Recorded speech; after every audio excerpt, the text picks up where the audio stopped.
Magandang umaga sa ating lahat. Ngayon tayo ay nasa ika-4 na linggo ng Advento. Sa huling linggo ng ating paghahanda para sa Kapaskuhan, pagninilaya natin ang pagdadalang tao ng Birheng Maria sa ating Panginoon. Dahil sa kanyang pagiging bukas sa mga pangako ng Diyos at matatag na pananampalataya, naging perpektong halimbawa si Maria sa paghahanda sa pagtanggap sa manunubo. Bilang panimulatan ng ating misa, magsitayo po ang lahat.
Sa ngalan ng Ama, ng Anak, ng Espiritu Santo, Amen. sumainyo ang Panginoon. At sumainyo. Mga kapatid, tayo na sa 4 na linggo ng panahon ng Advento. At isama natin sa misang ito ang pasalamat ng Ferrer family. Upang maging marapat-dapat tayong gumalap sa pagdiriwang na ito, manahimik tayo sumandali at suriin natin ang ating mga sarili.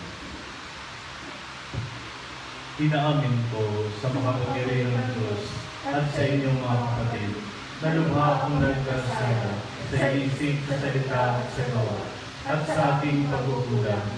Kaya sinasama ko sa mahal na Birheng Maria, sa lahat ng mga anghel at mga banal, at sa inyong mga kapatid na ako'y panalangin sa Panginoong ating Diyos. Kaawatan ng makapangyarihang Diyos, patawarin tayo sa ating mga kasalanan at patnumbayan tayo sa buhay na walang hanggan. Amen. Panginoon, kaawaan mo kami. Panginoon, kaawaan mo kami. Kristo, kaawaan mo kami. Kristo, kaawaan mo kami. Panginoon, kaawaan mo kami. Panginoon, kaawaan mo kami. Manalangin tayo. Ama naming makapangyarihan, kasihan mo kami ng iyong pagmamahal upang kaming nakabatid sa pagbabalita ng anghel tungkol sa pagkakataong taon ng anak mo ay makapakinabang sa kanyang pagpapakasakit at pagkamatay sa krus. Sa pagsapit namin sa pagkabuhay niya sa langit, sa pamagitan niya kasama ng Espiritu Santo, magpasawalang hanggan. Amen. Magsiupo po ang lahat at makinig sa pagpapahayag ng salita ng Diyos. Sa unang pagbasa, iminumungkahi ni David na magtayo ng gusali o templo para sa Panginoon. Subalit, pinili ng Panginoon na itayo ang kaharian ni David at sa kanyang angkan magmumula ang Mesias, ang tutubos at maghahari sa Israel. Pagbasa mula sa ikalawang aklat ni Samuel. Si David ay panatag ng nakatira sa kanyang bahay. Katulong ng Panginoon, hindi na siya ginambala ng kanyang mga kaaway. Tinawag niya si Nathan at sinabi, "Nakikita mong nakatira ako sa tahanang Cedro, ngunit ang pamanagipan ay sa tolda lamang." Sumagot sa Nathan, "Isagawa mo ang iyong iniisip, sapagkat ang Panginoon ay tumasa iyo." Ngunit ng gabing iyo'y sinabi ng Panginoon kay Nathan, "Ganito ang sabihin mo kay David, ipagtatayo mo ba ako ng tahanan? Inalis kita sa pagpapastol ng tupa upang gawing pinuno ng bayang Israel. Kasama mo ako sa anumang dako at lahat mo mga kaaway ay aking nilibot. Gagawin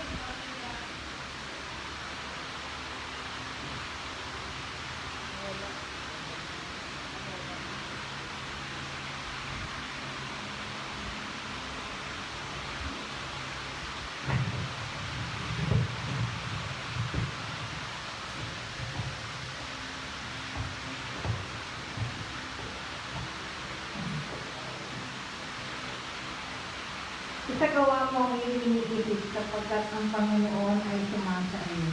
Ngunit ng gabi iyon, sinabi ng Panginoon kay Nathan, ganito ang sabihin mo kay David, ipagtatayo mo ba ako ng tahanan?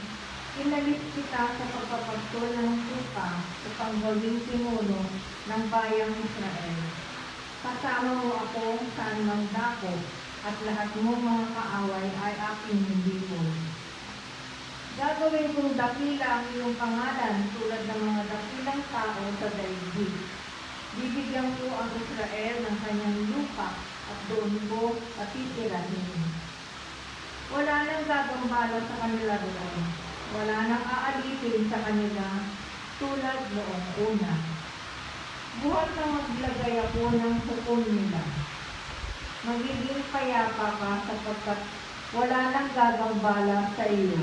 Bukod dito, akong Panginoon ay nagsasabi sa iyo, patatagin ko ang iyong sambahayan. Pagkamatay mo, isa sa iyong mga anak ang ipapalit ko sa iyo. Patatatagin ko ang kanyang kaharian. Kikilanlin ko siyang anak at ako naman magiging ama niya. Magiging matatag ang iyong sambahayan. Ang iyong kaharian ay hindi mawawaglit sa aking paningin at mananatili ang iyong trono. Ang salita ng Diyos. Salamat sa Diyos. Salmong tugunan, pag-ibig mong walang maliw ay lagi kong sasambitin. Pag-ibig mong walang maliw ay lagi kong sasabihin. Pag-ibig mo poon na di magmamaliw, ang sa tuwid-tuwid ay aking awitin. Ang katapatan mo'y laging sasambitin, yaong pag-ibig mo'y walang katapusan. Sintatag ng langit ang iyong katapatan. Pag-ibig mong walang maliw ay lagi kong sasabihin. Sabihin mo poon, ikaw ay may tipan, ng iyong ginawa kay David, mong hirang. At ito ang iyong pangakong iniwan. Isasalahin mo'y laging maghahari. Ang kaharian mo ay mamamalat. Pag-ibig mong walang maliw ay lagi kong sasabihin. Ako'y tatawaging Ama niya't Diyos. Tagapagsanggalang niya't manunubo. Ang aking pangako sa kanya'y iiran at mananatili sa kanya ang tipan. Pag-ibig mong walang maliw ay lagi kong sasabihin. Sa ikalawang pagbasa, ang planong pagliligtas ng Panginoon na inilikim sa mahabang panahon ay naihayag sa pagdating ni Jesucristo. Ito ay ibinunggap hindi lamang sa bayang hinirang, kundi pati na rin sa mga pagano. Pagbasa mula sa sulat ni Apostol San Pablo sa mga taga-Roma. Mga kapatid, purihin ang Diyos sa makapagpapatibay sa inyo sa pamamagitan ng mabuting balita tungkol kay Jesucristo na ipinangangaral ko sa inyo. Ang mabuting balitang iyan ay isang diwaga na naglilid sa loob ng mahabang panahon. At sa utos ng walanghang Diyos ay nahayag ngayon sa mga Hentil upang sila'y manali at tumalima kay Kristo. Ang lahat ng iyan ay ayon sa sulat ng mga propeta. Sa iisang Diyos, ang marunong sa lahat, sa Kanya iukol ang papuri, magpakailanman, sa pamamagitan ni Jesucristo. Amen. Ang salita ng Diyos. Salamat sa Diyos, magsitayo ang lahat.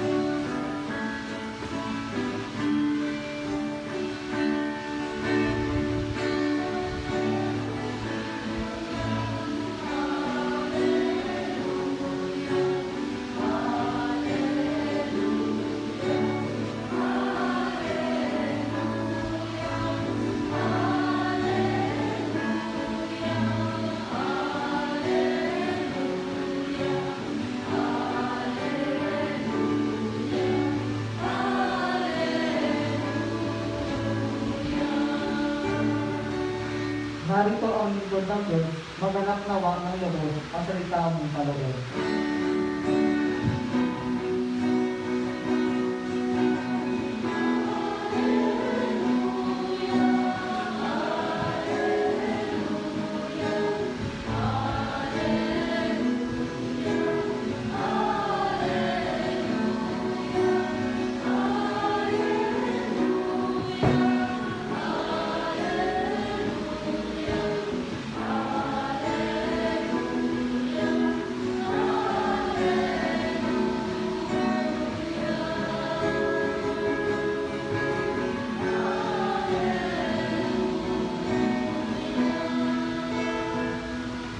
Sumainyo ang Panginoon. At sumayo. Ang mabuting balita ng Panginoon ayon kay San Lucas. Papuri sa iyo, Panginoon. Noong panahong iyon, ang Anghel Gabriel ay sinugo ng Diyos sa Nazareth, Galilea, sa isang dalaga ng pangalan ay Maria. Siya ay nakatakdang kasal kay Jose, isang lalaki po sa libin ni Haring David. Paglapit ng anghel sa kinaroroonan ng dalaga, binabi niya ito, "Matuwa ka, ikaw ay kalugod-lugod sa Diyos." Wika niya, "Sumasa iyo ang Panginoon." Nagulubihan si Maria sa gayong pangungusap at inisip niyang mabuti kung ano ang kahulugan iyon. Kaya't sinabi sa kanya ng anghel, "Huwag kang matakot, Maria, sapagkat kinalulugan ka ng Diyos. Makinig ka, ikaw ay maglilihi at manganganak ng isang lalaki at siya'y tatawagin mong Jesus. Magiging dakila siya, tatawaging anak ng kataas-taasan. Ibibigay sa kanya ng Panginoong Diyos ang trono ng kanyang amang si David. Paghahari siya sa angkan ni Jacob magpakailanman, at ang kanyang paghahari ay walang hanggan." "Paano mangyayari ito ngayong ako'y dalaga?" tanong ni Maria. Sumagot ang anghel, "Bababa sa iyo ang Espiritu Santo, at dililiman ka ng kapangyarihan ng kataas-taasan. Kaya't banal ang panganak mo at tatawaging anak ng Diyos. Natatandaan mo ang iyong kamag-anak na si Elizabeth. Alam ng lahat na siya'y baog, ngunit nagbihi siya sa kabila ng kanyang katandaan, at kayo ika-anim na buwan na ng kanyang pagdadala ng tao, sapagkat walang hindi mapangyayari ang Diyos." Sumagot si Maria, "Ako'y alipin ng Panginoon. Mangyari sa akin ang iyong sinabi." At nilisan siya ng anghel. Ang mabuting balita ng Panginoon. Pinupuri ka namin, Panginoong Jesucristo. Magandang umaga po sa inyong lahat. Para sa ating ika-4 na linggo sa panahon ng pagdating ng ating Panginoon, binibigay sa atin ng simbahan yung isa sa mga bahagi ng misteryo ng ating pagdarasal ng Santo Rosario, yung misteryo ng tuwa, kung saan binalita ng Anghel Gabriel kay Maria na siya ay magiging ina ni Jesus. Magandang pagnilayan, siyempre si Maria. Kaya lang medyo i-reserve pa natin yan ng konti. Unahin muna natin si Gabriel.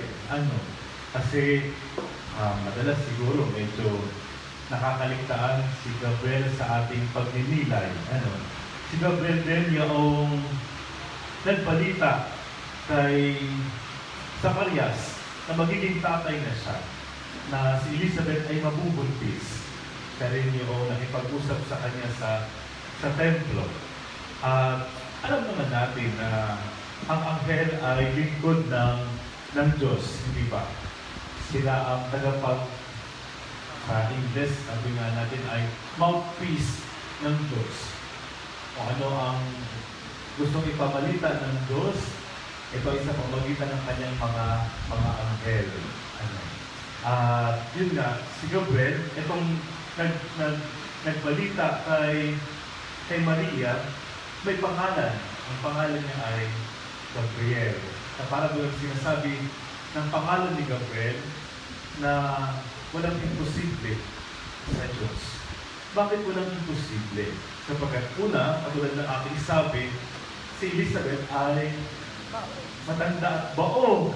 And yet, walang imposible sa Diyos. In fact, sa kasaysayan ng pagliligtas ng Diyos sa tao, maraming ganon.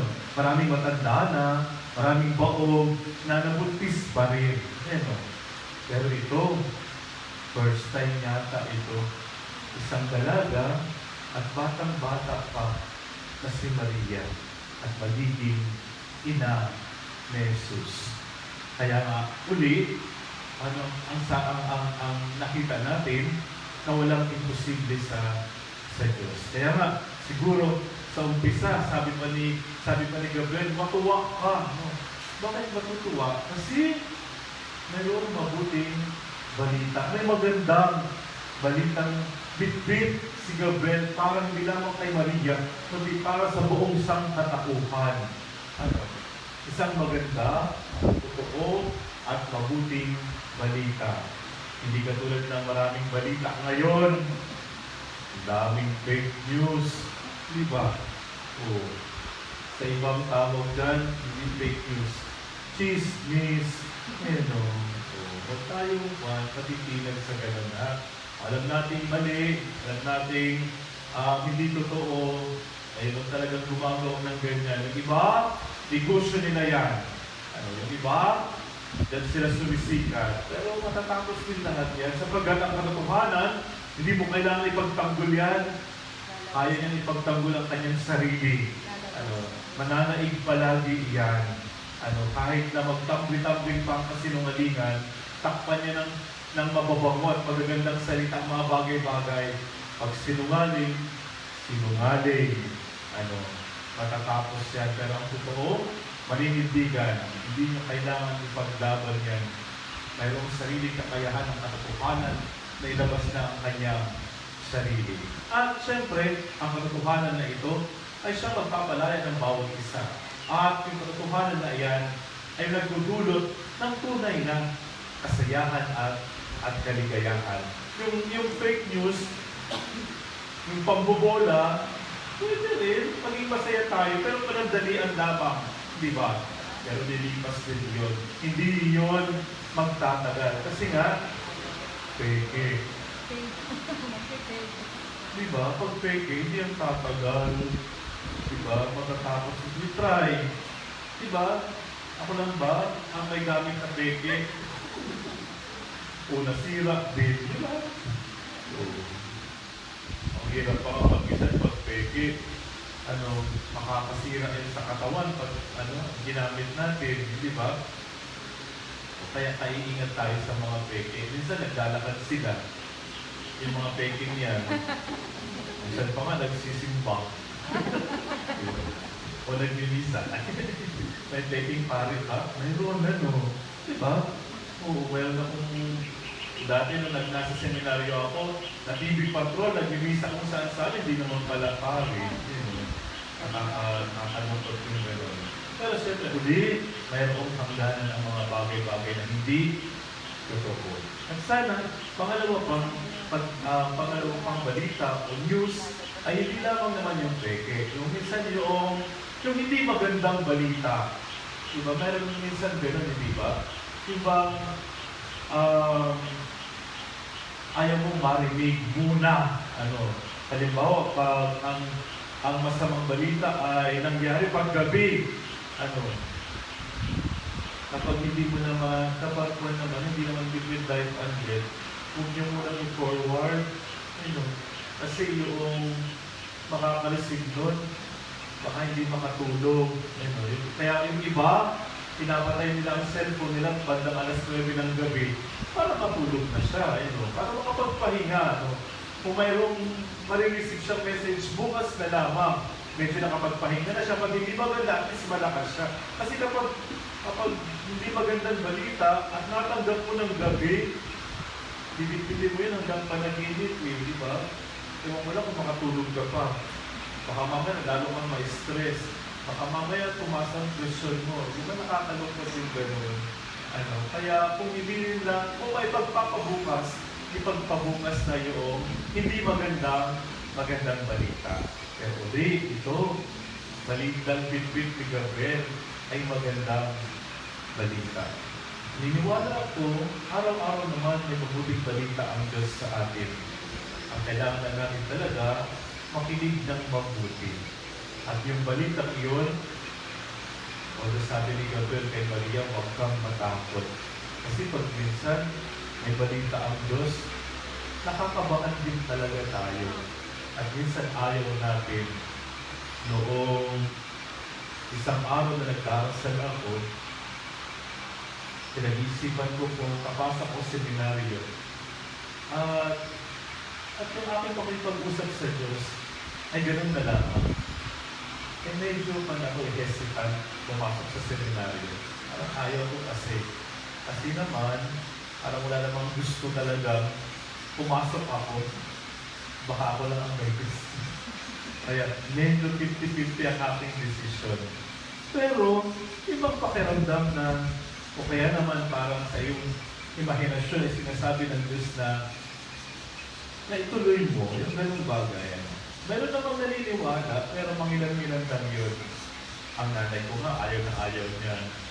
Hindi mga ibang kapatid ko. So, tinitimbang ko ng mabuti. At sa aking pagdarasal, parang yung sinasabi sa akin ng Diyos na ituloy ko ang aking bukasyon. Natakot ako. Kaya nung araw na yun, naalala ko, iyak ako ng iyak sa simbahan na yun.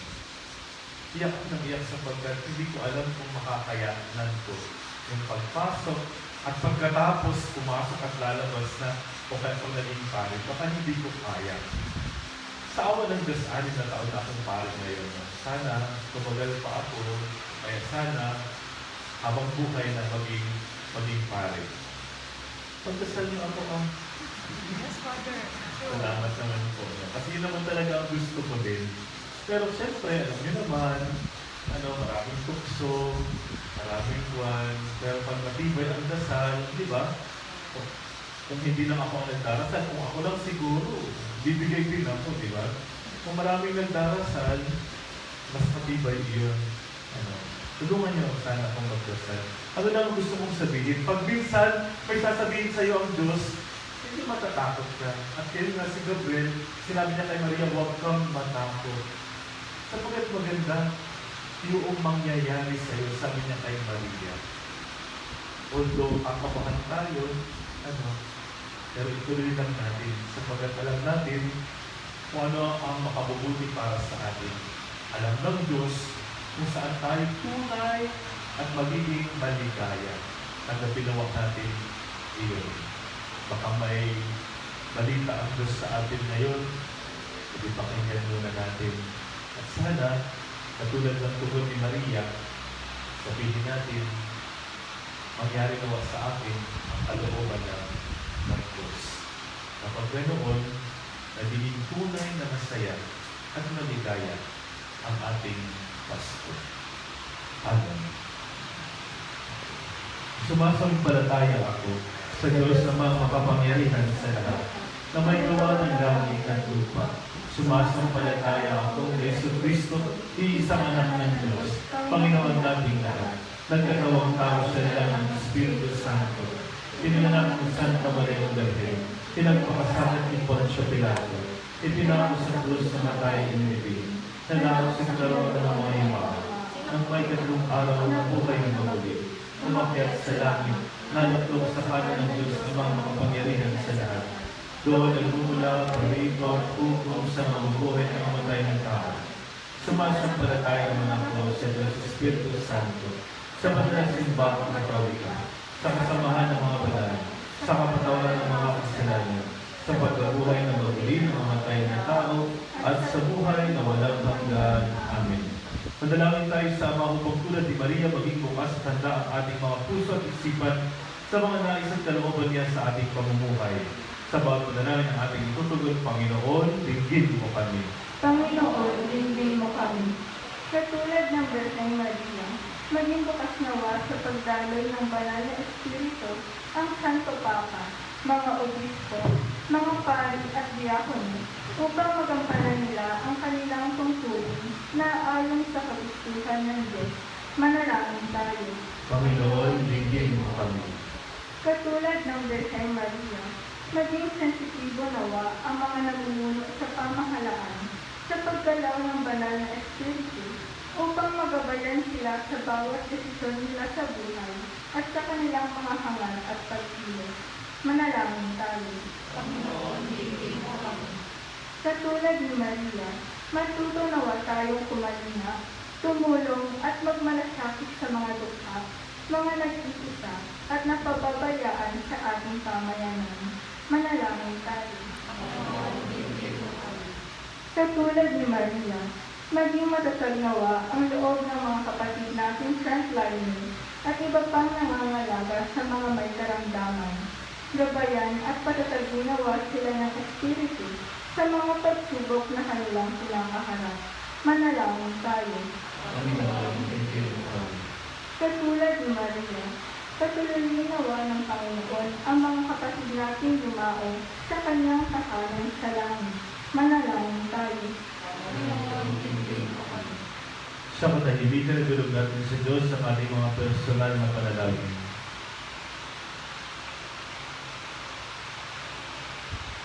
Bigyan mo ang aming mga panalangin at Diyos sa mga tulad ni Maria, tulutan mo ng galak ang aming mga puso upang matanggap namin ng ganap ang iyong dakilang anak na siyang naghahari kasama mo ng Espiritu Santo magpasawalang hanggan. Amen.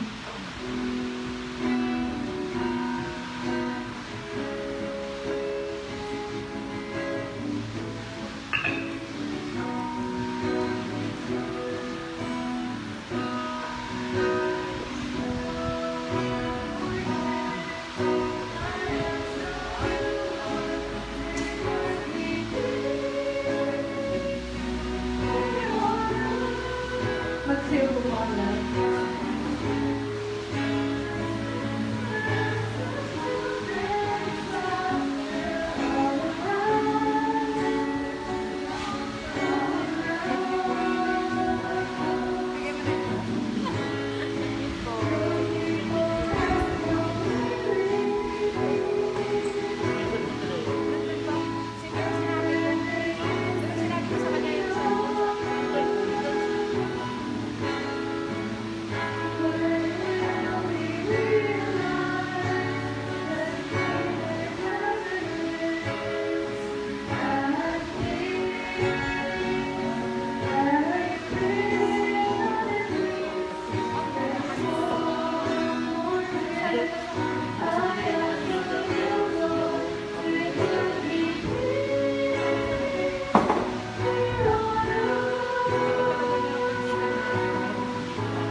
Manalangin kayo mga kapatid na pagpadahain natin ang kalugdan ng Diyos samang makapangyarihan. Tanggapin nawa ng Panginoon ito parahain sa iyong mga kamay, sa kapulihan niya na karangalan sa ating kapanginabangan at sa buong sambayanan niyang banal. Ama naming lumikha, ang mga alay naming nakahain sa iyong gambala, ay papadali nawa ng paglukob ng banal na Espiritu na pumupuspos sa sinapupunan ng mahal na Birheng Maria upang magbilang tao at magsilang sa iyong anak na siyang namamagitan magpasawalang hanggan. Amen. Sumainyo ang Panginoon, At sumayo nasa Diyos sa inyong puso at diwa. itinaas na namin sa Panginoon. Pasalamatan natin ang Panginoong ating Diyos. Marapat na siya'y pasalamatan. Ama naming makapangyarihan,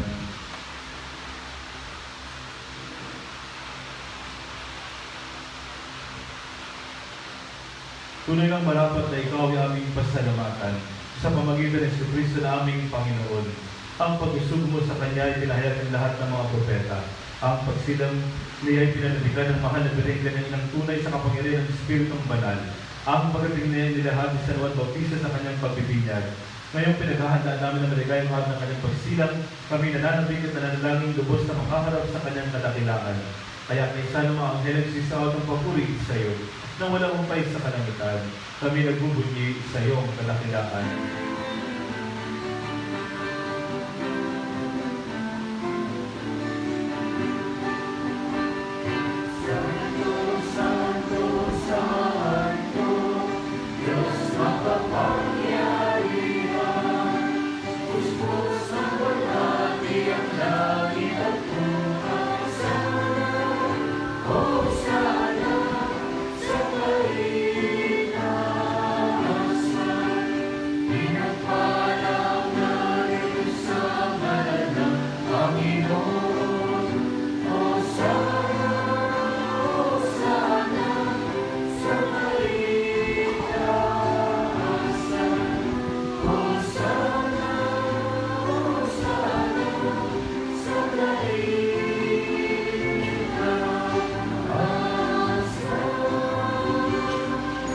Magsinunod po ang lahat.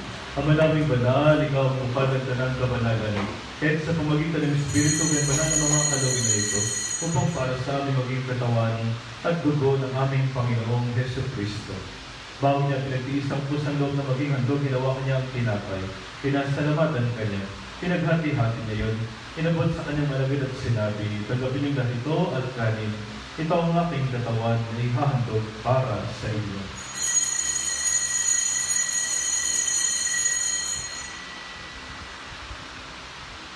Gayun din naman ang matapos sa hapunan, ginawa kanya ang kadis. Muli kanyang pinasalamatan. Inabot niya ang kalis sa kanyang malagad at sinabi, "Tanggapin niyo na dito at inumin. Ito ang kalis ng aking dugo ng bago at walang hanggang tipan. Ito aking dugo ibubuhos para sa inyo at para sa lahat, sa ikapagpapatawad ng mga kasalanan. Gawin niyo ito sa pag-alaala sa akin."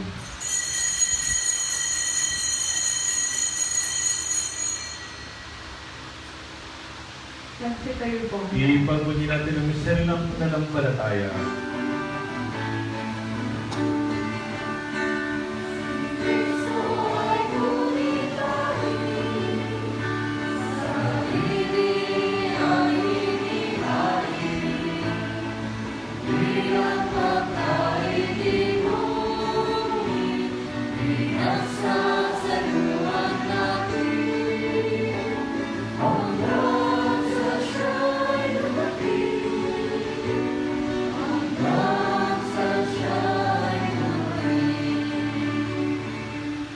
Ang mga ginagawa namin ngayon ang pag-aaral sa pagkamatay at muling pagkabuhay ng anak, kaya tinalay namin sa iyo ang tinapon na nagbibigay buhay ng kalis na nagkakalot ng kaligtasan.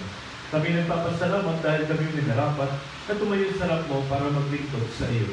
Isinasama namin kaming magsalo-salo sa katawan at dugo ni Kristo ay mabuklod sa pagkakaisa sa pamagitan ng Espiritu Santo. Ama, lingapin mo ang simbang na ganap sa buong daigdig. Puspusin mo kami sa pag-ibig kay San Francisco na aming Papa, ibarto namin ang obispo at ang kanang kaparihan. Anahan mo rin ang mga kapatid naming nahinday, na may pag-asang sila muling mabubuhay, kaya di na lang mapumanaw, kaawaan mo silang tutuloyin sa iyong nanagan. Kaawaan mo pagdapatin kaming lahat, na makasala sa iyong buhay na walang wakas. Kaya sana mahalaga rin Maria, ina ng Diyos. Kaya sana sila ang tapat na esposo. Kaya sana mga apostol at lahat ng mga banal, na nabuhay Diyos daigdig ng kalugod-lugod sa iyo. Maipagtulungan namin ang pagpupuri sa karangal mo sa pamagitan ng anak na aming Panginoong Heso Kristo. Sa pamagitan ni Kristo, kasama niya at sa Kanya, ang lahat ng banal pagpuray sa iyo, Diyos na makapangyarihan, kasama ng Espiritu Santo, magpasawalang hanggan.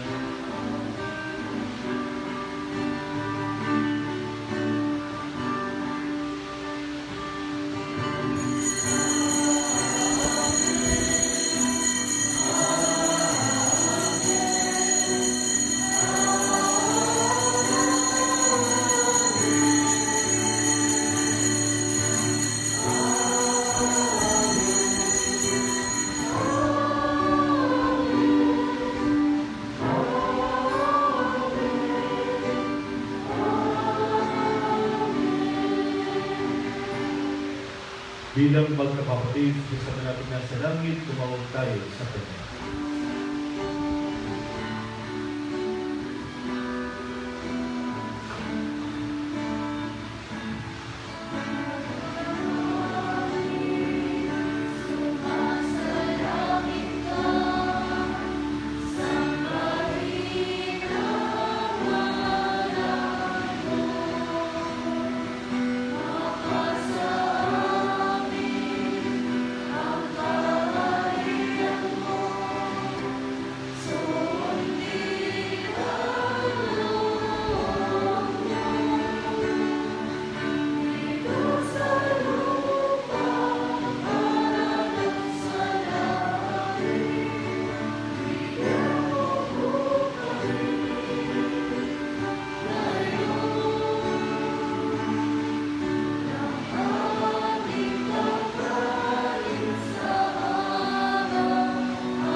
Hinihiling namin kami dyan sa lahat ng masama, patulaban ng kapepan araw-araw. Iligtas sa kasalanan, tiliwan sa lahat ng kapakamakan. Samantalang aming pinananabigan ang dakilang araw ng pagpapahayag, ng tagapagligtas namin si Yesu Kristo. Sapagkat iyo ang kaharian at ang kapangyarihan at ang kapulihan magpakailanman. Amen. Panginoong Yesu Kristo, sinabi mo sa iyong mga apostol, kapayapaan ang iniwan ko sa inyo, ang aking kapayapaan ang ibibigay ko sa inyo. Tunguhin mo ang aming pananampalataya at huwag ng aming mga pagkakasala.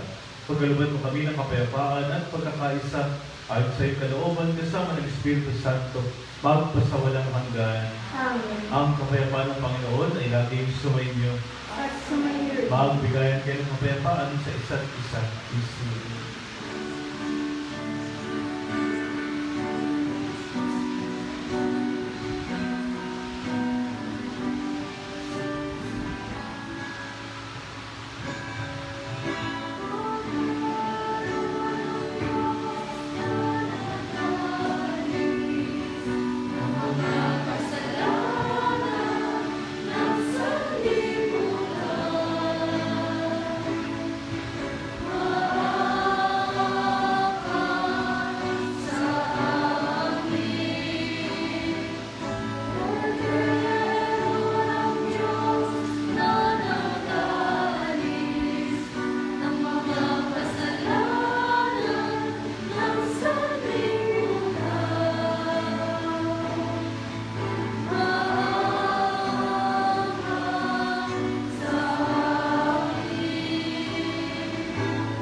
Narito sa Jesus ang Kordero ng Diyos, na nag-alis ng mga kasalanan ng sanlibutan. Mapalad tayong inaanyahan sa kanyang banal na piging. Panginoon, hindi ako karapat-dapat na magpatuloy sa iyo, ngunit sa isang salita mo lamang ay gagaling na ako.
Manalangin tayo.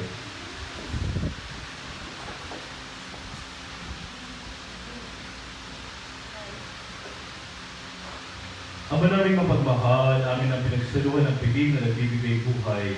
Habang papalapit ang dakilang kapistahan ng Pasko, lalo nawa kaming makinabang ng may pananabik sa pagiging marapat sa pagdiriwang sa pagsilang ng anak mo, na siyang namamagitan, magpasawalang hanggan. Amen. Sumayin niyo ang Panginoon At sumailoy. at pagpalain kayo ng mga pangirihan Diyos, ng Ama at ng Anak, ng Espiritu Santo, Amen. tapos ng ating madalang misa, umayo ay taglay ng kapayapaan at pag-ibig ni Kristo. Salamat sa Diyos.